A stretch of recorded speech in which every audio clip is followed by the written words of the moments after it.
Donc juste après la convocation de Lamine Yamal avec la sélection espagnole, bizarrement il est blessé. Soit Flick est un inconscient et Lamine Yamal a rechuté, soit c'est juste pour pas qu'il parte en trêve. Communiqué officiel du club, Lamine Yamal n'ira pas en sélection, sa gêne au pubis est réapparue à la fin du match face au PSG. Il ne jouera pas contre Séville, il sera absent 2-3 semaines et fera son retour après la trêve. Flick l'avait dit lors d'une conférence de presse, Lamine Yamal est prêt, il est de retour et il n'y a aucune chance qu'il rechute. Il a joué quelques minutes contre la Sociedad, il a joué 90 minutes contre le PSG. Et là on nous explique qu'il a ressenti une gêne après le match contre le PSG. Si tu prends en compte que c'est vrai, pour moi Flick est un inconscient. Car c'est comme si son retour a été précipité pour qu'il soit là contre le PSG et en plus pour qu'on perde. Ou soit le club se bat contre la sélection espagnole car De La Fuente a sélectionné Lamine Yamal qui revient de blessure malgré le fait qu'il y avait un accord entre Lamine Yamal et De La Fuente pour ne pas l'appeler durant cette trêve. Et quand tu regardes les dernières déclarations de La Fuente en conférence de presse, on sait tous très bien ici qu'il allait faire jouer Lamine. Il a pris le risque lors de la dernière trêve de faire jouer Lamine et Nico Williams sous médicaments, donc croyez-moi qu'il allait le répéter, car son objectif c'est la Coupe du Monde, et remporter le plus de matchs possible. En tout cas on verra ce que ça donnera après la trêve, mais j'espère que c'est une stratégie et qu'il a pas rechuté. Sinon les gars ça sent pas bon du tout. Sinon vous les gars vous en pensez quoi? Ramenez-nous sur Snap, on s'ennuie.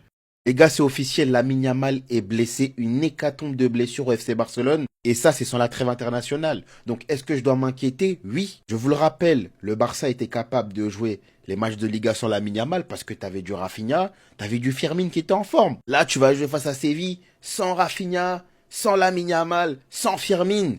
Les gars, c'est une dinguerie. C'est toujours le même problème, gêne au pubis. Ça s'est réveillé face au PSG, un match assez intense. Voilà, où il a beaucoup couru. Peut-être que c'est dû à ça aussi. On va calmer toutes les polémiques qu'il y avait autour de La Fuente depuis ce matin. Même si très honnêtement, je comprends ses choix de sélectionner Lamine Yamal. Parce que oui, il a fait 90 minutes en Ligue des Champions. Et lui, dans ses intérêts de se qualifier au Mondial, c'est le joueur le plus important offensivement. Donc, j'aurais fait la même chose à sa place. Maintenant que c'est vrai que l'Espagne est première de son groupe, il pouvait faire des exceptions. Ou voilà, au moins le faire débuter sur le banc. Non les gars, c'est le dernier match avant la trêve. J'espère que le Barça va s'en sortir.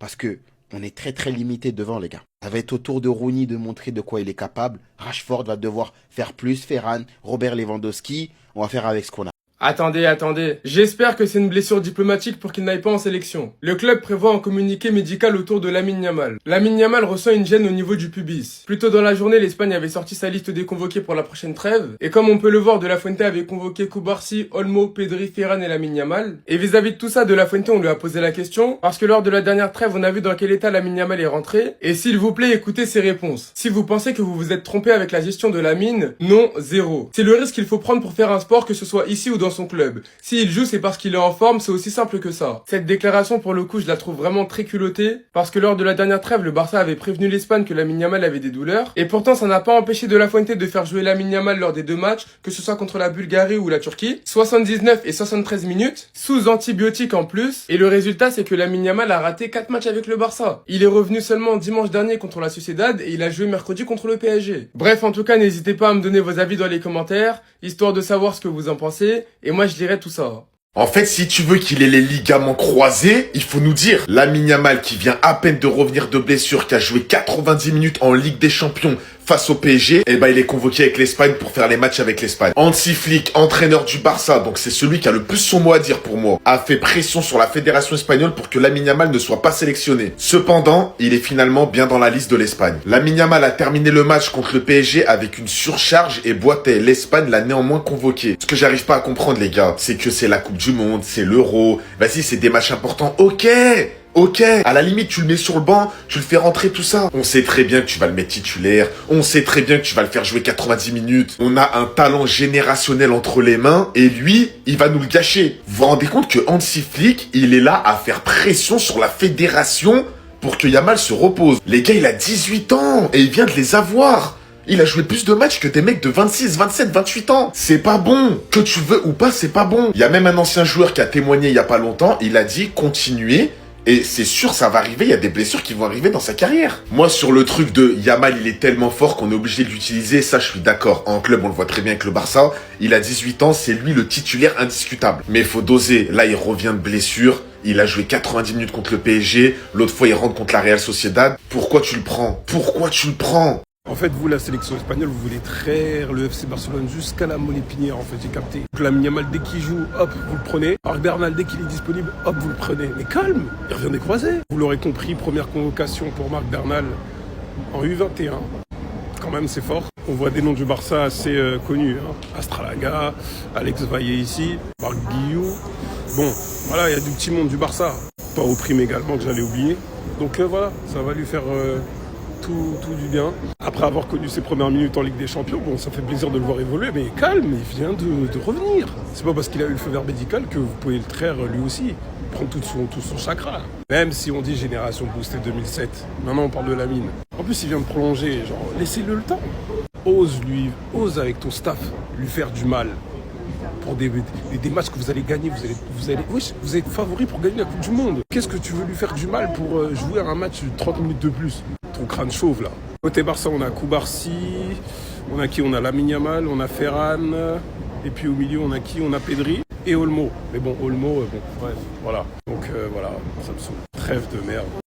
Lamine Yamal va faire une demande pour déposer sa marque et sa célébration 304. Vous savez, quand il marque, il fait ce chiffre-là, donc 304 par rapport à son quartier d'enfance, le code postal. Donc Lamine Yamal a enregistré sa célébration 304 auprès de l'Office de la propriété intellectuelle de l'Union européenne. Donc ça sera pour des vêtements, des baskets et des sacs à dos.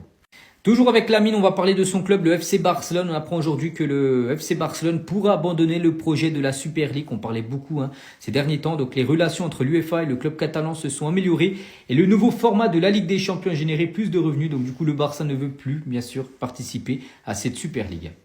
Voici la liste de la sélection néerlandaise pour les 2 prochains matchs des Pays-Bas pour cette trêve. Donc des joueurs bien sûr comme Frenkie de Jong ou même Memphis Depay en font partie. Du côté de l'Espagne, donc voici la liste de Luis de la Fuente, il vient de la donner là il y a quelques minutes, donc Lamine Yamal est bien évidemment présent. À noter qu'Alejandro Balde pour la 4e fois de suite n'a pas été appelé avec la sélection espagnole. Donc c'est Grimaldo et Cucurella, les 2 défenseurs gauche du côté de l'Espagne. À noter que Carreras, joueur aussi du Real, n'a pas été appelé. Et concernant la liste de l'Angleterre pour 2 matchs, les Pays de Galles et la Lettonie. Donc voici bien sûr le groupe, donc Declan Rice ou même John Stones bien sûr sont appelés. À noter que Jude Bellingham n'est pas appelé, ni Phil Foden.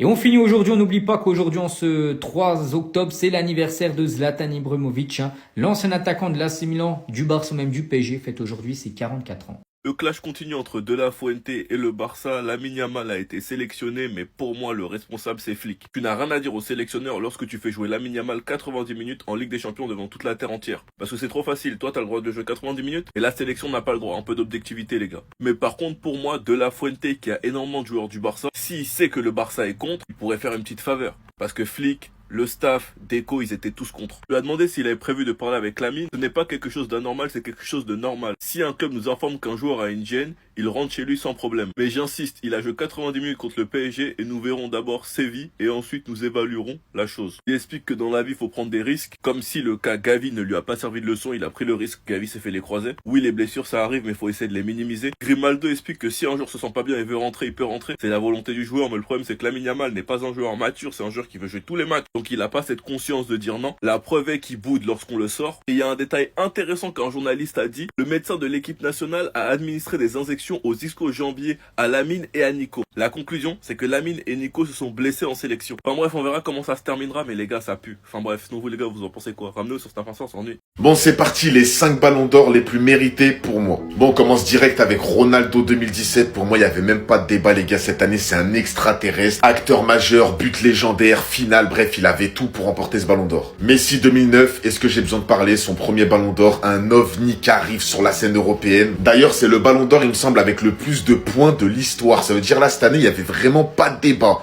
Tout le monde a voté Messi. Bien évidemment, comment je ne peux pas mettre le ballon d'or du peuple, monsieur Karim Benzema 2022. Les gars, même à 45 ans, je serais toujours choqué que Benzema a pris un ballon d'or. Et le pire, c'est qu'il l'a pris avec la manière. Il a éteint absolument tout le monde cette année-là. Aucun débat. On savait déjà même 40 jours avant la cérémonie que ça allait être lui. Ronaldinho en 2005. Ouais, j'avais 5 ans, je m'en fous. Pour moi, c'est un des plus beaux ballons d'or de l'histoire. Quand tu regardes sa carrière, ses skills, ses dribbles, ses plus beaux buts, 99% du temps, c'est pendant la saison 2005. Messi 2011, qui pour moi est le plus grand footballeur de l'histoire que la Terre n'ait jamais connu. La finale contre Manchester United, son année, franchement les gars, c'était une boucherie. Messi 2011, pour moi, c'est trop. Je vais mettre Kaka aussi, mention honorable pour Kaka 2007. Pour moi, en fait, il fait trop un beau ballon d'or. Je sais pas comment vous expliquer. C'est un milieu de terrain. Son jeu, il était incroyable. Le Milan AC, il gagne la Ligue des Champions cette année-là. Non, Kaka, c'est trop un beau ballon d'or. Voilà, c'est fini. Mets-moi ton top 5 en commentaire. Bien sûr, j'aurais pu en rajouter. Ousmane Dembélé 2025, largement mérité.